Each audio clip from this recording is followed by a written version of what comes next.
আসসালামু আলাইকুম এভরিওয়ান। ঈদের আনন্দ দিতে এখন টিভি থেকে আমার জন্য একটি ছোট্ট উপহার পাঠিয়েছেন।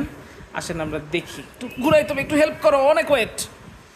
বক্সটা খুবই সুন্দর, তো দেখা যাক ভিতরে কি আছে। ওয়াও, বুঝতে পারছে আসলে এখন টিভি আমার কি কি দরকার। আমার বেবির জন্য কুকিজ, ছোলার আসলে দরকার ছিল না, যেহেতু কুরবানি ঈদ, মুড়ি দিলে ভালো হইতো।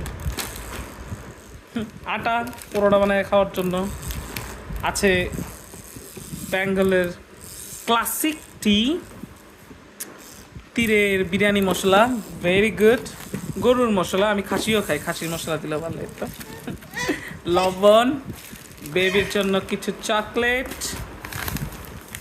তেল এবং full cream milk powder. Thank you এখন টিভি, সবগুলো প্রোডাক্ট আসলে খুবই সুন্দর হয়েছে। থ্যাংক ইউ সো মাচ, আমি আসলে ফান করেছি যা দিয়েছে এর জন্য। Very very happy, thank you, bye by.